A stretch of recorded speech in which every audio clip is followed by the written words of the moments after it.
Você já se perguntou sobre a sua fé e a sua crença? Ainda que diversas situações aconteçam ao seu redor, ainda fica aquela dúvida? Pois bem, um dos apóstolos de Jesus é muito conhecido pelo jargão ver para crer.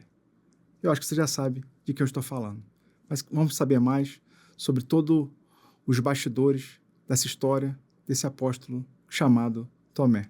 Fique conosco após a vinheta.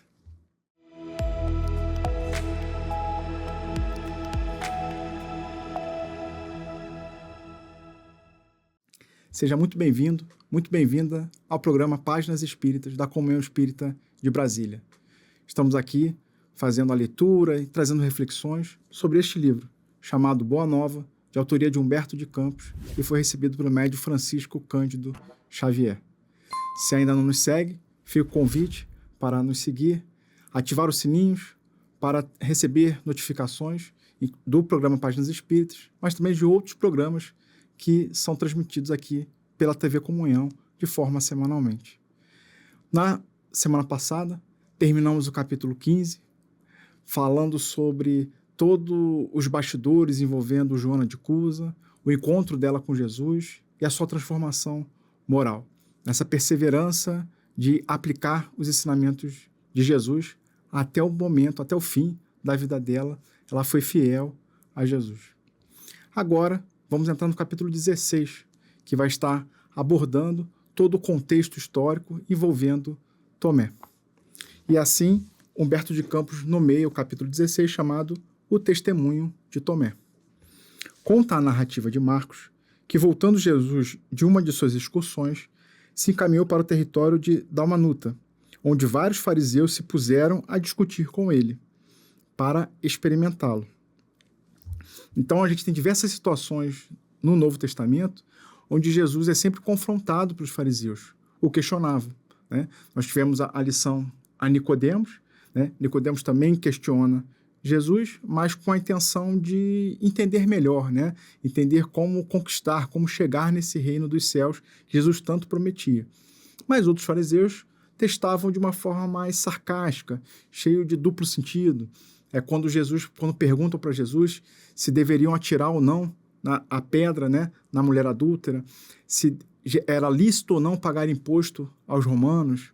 Então, são perguntas, como Humberto de Campos coloca aqui, para experimentar Jesus.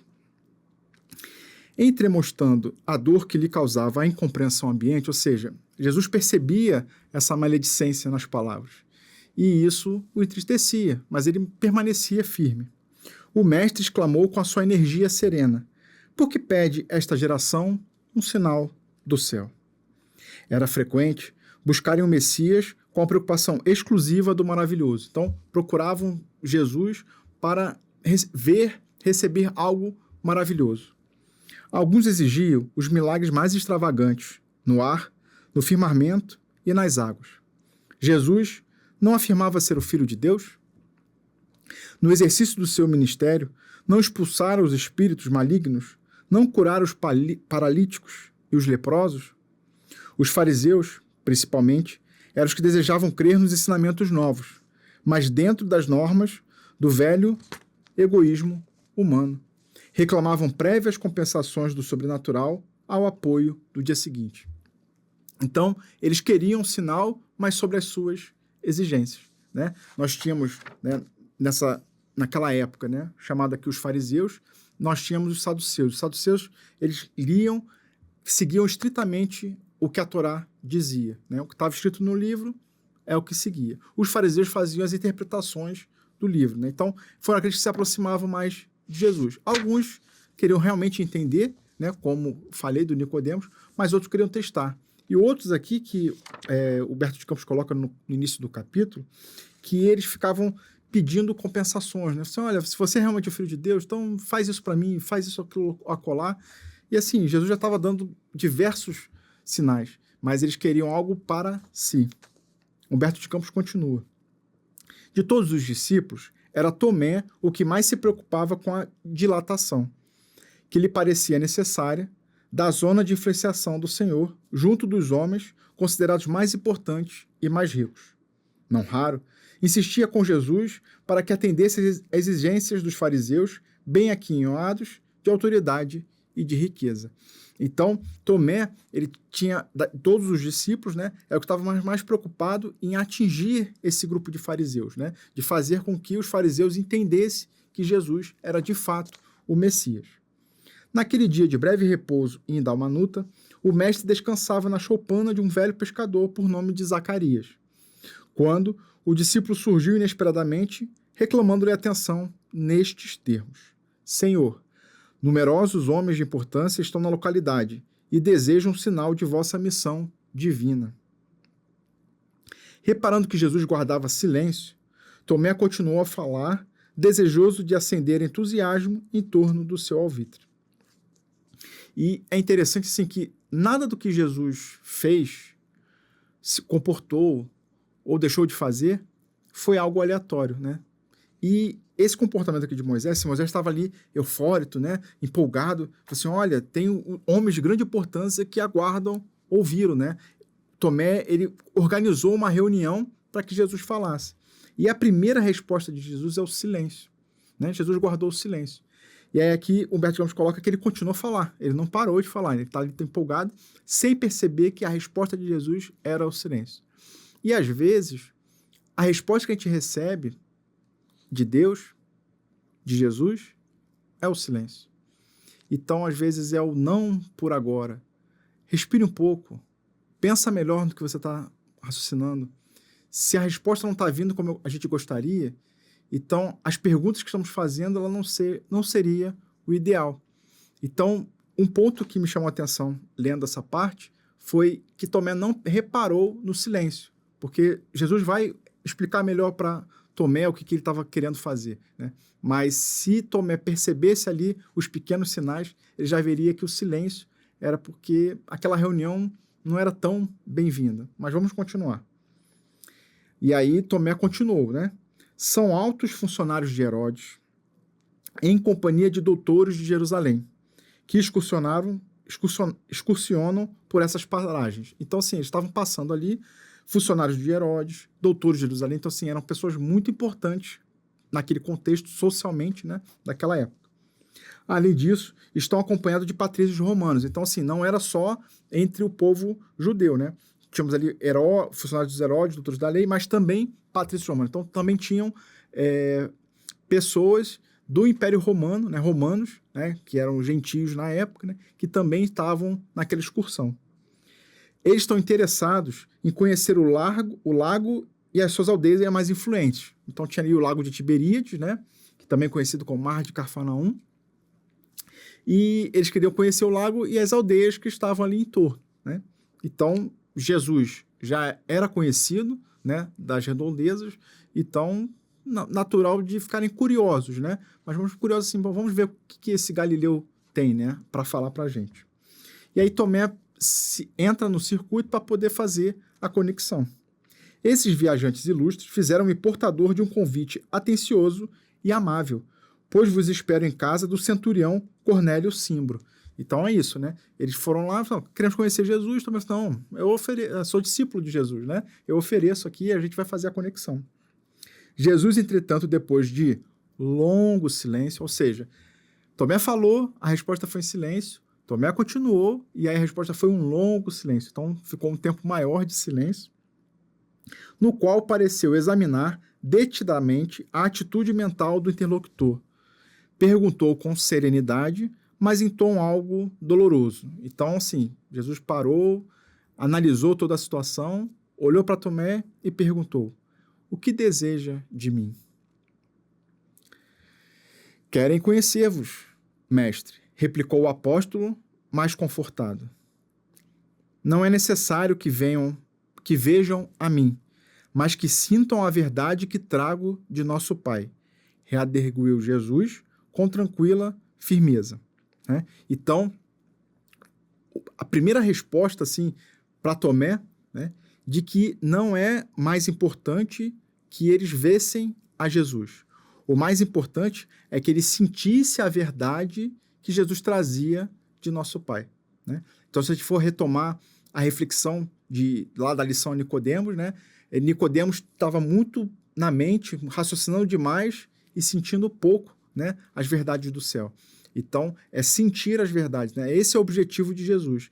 Então, é algo interessante a gente trazer aqui à tona, porque o mensageiro, ele não é o mais importante, e sim a sua mensagem. E não somente a mensagem por si só, porque a gente pode ouvir a mensagem, refletir e tudo bem, mas é sentir a mensagem. Então, não focar tanto no mensageiro, focar sim na mensagem, mas não só refletir sobre a mensagem, é sentir a mensagem. Então, volto a repetir, né? A fala de Jesus, ó, não é necessário que vejam a mim, não é necessário que eles observassem, vissem Jesus, né? Mas que sentissem a verdade que ele trazia de nosso Pai. Deixando transparecer o desgosto que aquela resposta lhe causava, porque aquela resposta já indicava que Jesus não iria ao encontro, né, ali dos chamados importantes daquela época, o Tomé, mesmo assim, insistiu. Mestre, atendei-os. O que será do evangelho do reino e de nós mesmos sem o apoio dos influentes e prestigiosos? Ou seja, o que vai ser do evangelho se a gente não contar com o apoio daqueles que são, né, influentes, que são prestigiosos? E se a gente for retomar alguns capítulos atrás, né, abordando ali o comportamento de Levi, que fora conhecido depois como Mateus, né, foi até com a participação do Wagner na reflexão, tem um aleijado que procura o Levi, né, tem um que tinha problemas com a família, e quando eles procuram Levi meio que trata eles, né, de qualquer jeito, não dá muita atenção, porque Levi também procurava os mais poderosos, aqueles que iriam fazer com que o evangelho se propagasse mais rapidamente. E Jesus, naquela reflexão, ele adverte que não é a velocidade o mais importante, né? As coisas vão se ajustando, né, no tempo de Deus, e ela precisa ser de dentro para fora. E mais importantes ainda, nosso Pai conta com o apoio de todo mundo de forma indistinta, né? Então, independente da forma exterior que a pessoa possa ter, ela pode sim ser um mensageiro de nosso Pai, ela pode ser um multiplicador do evangelho. Isso, alguns apóstolos tinham um pouco de dificuldade, e Tomé também está demonstrando isso, né? Assim, olha, a gente precisa desses influentes, desses poderosos, para propagar o evangelho. O que vai acontecer se não for com eles, né? Tomé continua. Acreditais na vitória sem o amparo das energias que dominam o mundo? Então, assim, será que a gente vai ganhar sem esse apoio deles? Mostrai-vos a esses homens, revelai-lhes o vosso poder divino. Ou seja, Tomé já sabia, né? Já tinha visto diversas situações que via realmente o quão poderoso era de fato Jesus, né? O quanto que ele de fato era o Messias. Então, assim, demonstre todo esse poder para eles, né? Era isso que Tomé estava pedindo. Pois aos demais, eles apenas desejam conhecer-vos de perto. Ou seja, eles só querem te conhecer, né? Só trocar uma prosa. E aí vem a resposta de Jesus, ó. Tomé, exclamou o Senhor com energia. Então, ele ficou em silêncio, Tomé insistiu, o silêncio foi maior, Tomé insistiu, ele argumentou, né? O importante não é que eles me vejam, é que eles percebam, né? Eles sintam a verdade que eu trago do nosso Pai. Tomé insistiu de novo, e aí Jesus vem com energia, com firmeza, né? Tomé, exclamou o Senhor com energia, Deus não exige que os homens o conheçam, senão no santuário do perfeito conhecimento de si mesmo. Então, qual é o foco, pensando em Deus? Deus não exige que o conheçam, né, senão no santuário do perfeito conhecimento de si mesmo. Então, nessa proposta da viagem interior, nessa reflexão da nossa vida íntima, esse é ali que a gente vai conhecer de fato Deus. É ali que a gente vai entrar em comunhão com Deus. E é essa mensagem que Jesus está trazendo no primeiro momento. Mas Jesus continua. Eu venho de meu Pai e tenho de ensinar as suas verdades divinas. Então, ele assume a responsabilidade. Olha, eu venho de Deus e está na minha responsabilidade ensinar isso a vocês. Nunca reclamei dos meus discípulos as suas homenagens pessoais. Ou seja, ele nunca pediu para si homenagens pessoais. Apenas tenho recomendado a todos que se amem reciprocamente através da vida. Então, qual é a orientação? Jesus fala assim, olha, eu nunca pedi status, nunca pedi que me fosse tratado de forma diferente. A única coisa que eu estou pedindo é que todos se amem de forma recíproca, né? Aí tem uma passagem muito bonita também no Evangelho que fala que os discípulos deles, né, os discípulos, os apóstolos, os discípulos, né, os seguidores do Cristo serão conhecidos por muito se amarem, né? Então, é esse convite de amor ao próximo que Jesus nos convida. Inclusive, ele fala que toda a lei, todos os profetas estão resumidos num mandamento maior, né? Que é amar a Deus sobre todas as coisas e ao próximo como se ama a si mesmo. Ou seja, está tudo na base do amor, né? Esse é o convite, né, de Jesus. Ele deixa aqui muito firme para Tomé. E desfazendo as ponderações descabidas do discípulo, ele continuou, né? Então ele começou ali a tentar dissolver todas as ponderações que Tomé colocou. Julgas então que o evangelho do reino seja uma causa dos homens perecíveis? Ou seja, o evangelho que ele trouxe, né, realmente vai ser uma causa daqueles homens perecíveis, né? O perecível é que vai acabar. Então toda aquela influência, todo o prestígio que aqueles homens detinham, né, que Tomé queria fazer a ponte, aquilo é perecível, né? Uma hora vai acabar, né? Todo o poder do mundo, ele tende a acabar. O poder do mundo, aqui no mundo material.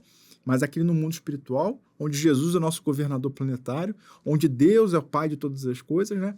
Esse poder, ele nunca se acaba. E aí Jesus continua, ó, se assim fosse, as nossas verdades seriam tão mesquinhas como as edificações precárias do mundo, destinadas à renovação pela morte, nos eternos caminhos do tempo. Ou seja, passou o tempo, tudo que for criado no mundo tende a perecer, destinado tudo à renovação pela morte. Ou seja, acontecendo o momento da morte das pessoas, aquele poder fica. Toda a construção, ela tende a ruir, né? Porque é feito de ferro, de tijolo, madeira, areia. Então, é necessário diversas manutenções, mas chega uma hora que exige uma nova construção. Os patrícios romanos, os doutores da Jerusalém, não terão de entregar a alma a Deus algum dia? Quem será, desse modo, o mais forte e poderoso? Deus, que é o Pai de sabedoria infinita, na eternidade de sua glória, ou um César romano que terá de rolar do seu trono enfeitado de púrpura para o pó tenebroso da sepultura? Ou seja, quem que será mais permanente? Deus, nosso Pai, ou o César romano, que em algum momento ele vai ter que sair do trono e vai encontrar-se com o pó tenebroso da sepultura? Então, Jesus coloca aqui a finitude de tudo que é material, né? Vai chegar ao fim. Então, assim, será que isso é o mais importante? Ou é o encontro de Deus? E aí, como é que ele coloca o encontro de Deus? Voltando uma página, Deus, o que ele pede, né? Que a gente conheça no santuário do nosso perfeito conhecimento de si mesmo. E o que Jesus espera da gente? Que a gente se ame reciprocamente através da vida. Então é essa combinação. Fazendo os dois, a gente está ali indo ao encontro de Deus. Mas será que isso é mais importante? Ou eu tentar me aproximar dos que são influentes na Terra, né? Para tentar divulgar o Evangelho por esse caminho? É essa reflexão que Jesus transporta para Tomé. Tomé o escutavam, surpreso e entristecido. Todavia, com o propósito de se justificar, acrescentou comovido. Então, assim, tentou se justificar para o que estava acontecendo. Mestre, eu compreendo as vossas observações divinas. No entanto, esses forasteiros desejam apenas um sinal de Deus nos céus. Então, ele está pedindo só um sinal, né? Eu entendi as suas ponderações, mas é só um sinal. É só chegar lá, faz um milagre, faz um sinal e está tudo certo. E aí vem Jesus. Mas, se são incapazes de perceber a presença de nosso Pai, como poderão reconhecer um simples sinal? Perguntou Jesus com todo o vigor de sua convicção. Então, assim, se ele não consegue perceber a presença, o sinal de Deus nas pequenas coisas, o que adianta eu ir lá? É a primeira pergunta que Jesus faz a Tomé. Ele continua.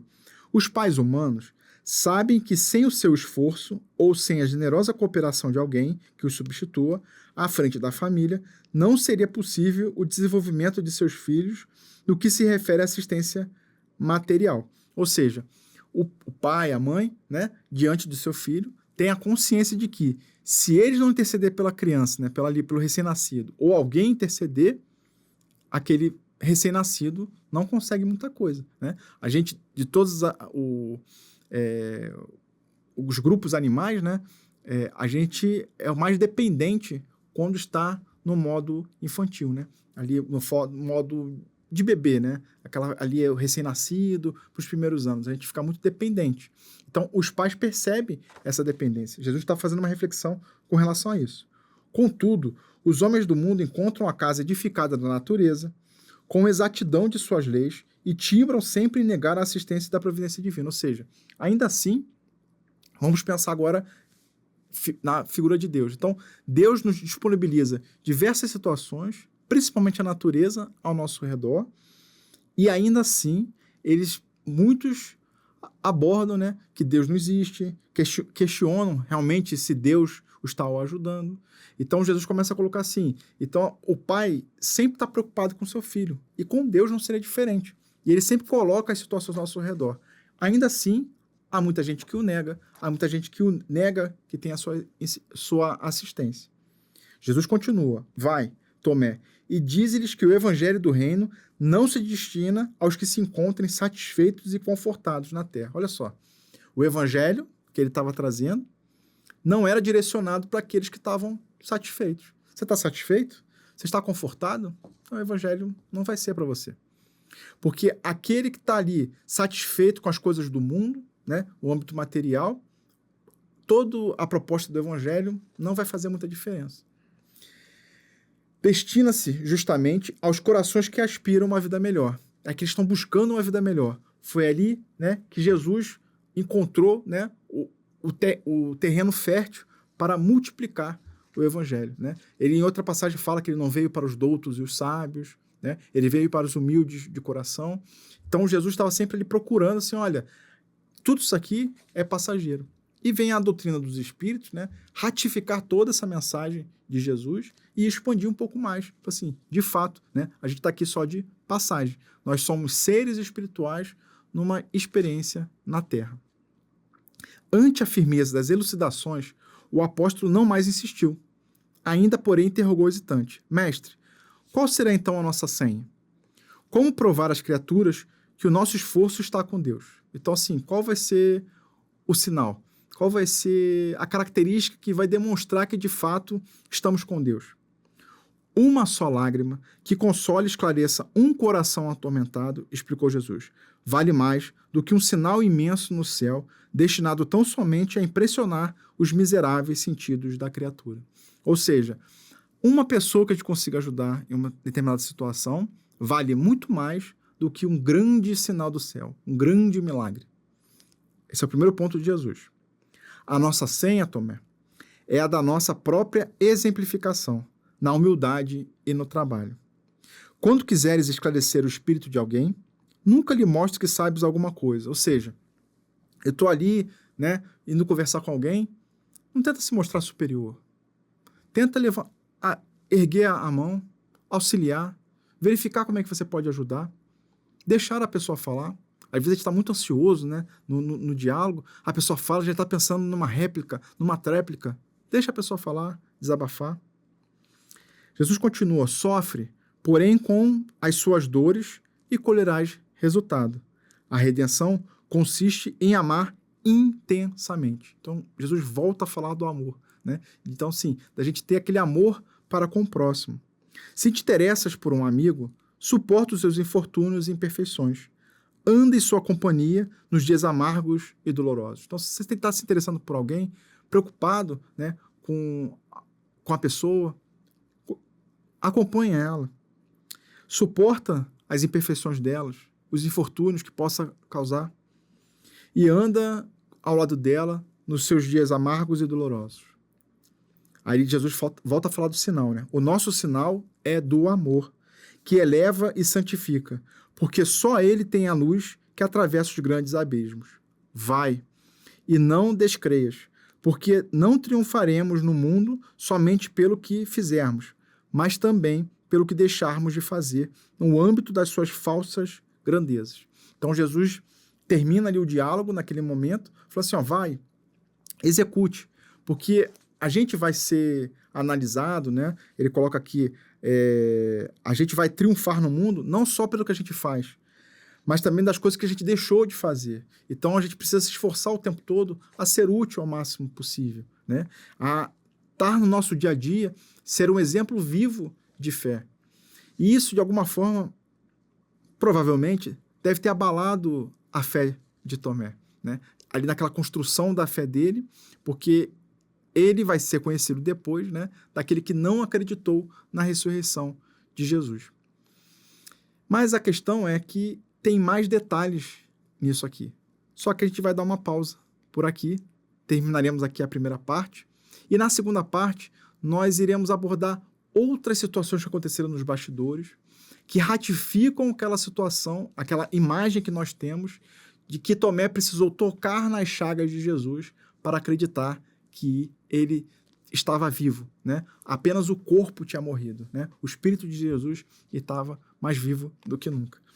E aí, para não alongar muito, eu deixo o convite para que na próxima segunda a gente volte a se encontrar aqui no canal da Comunhão para continuarmos aqui o capítulo 16, que fala sobre o testemunho de Tomé. Fiquem com Deus, uma boa semana e até lá.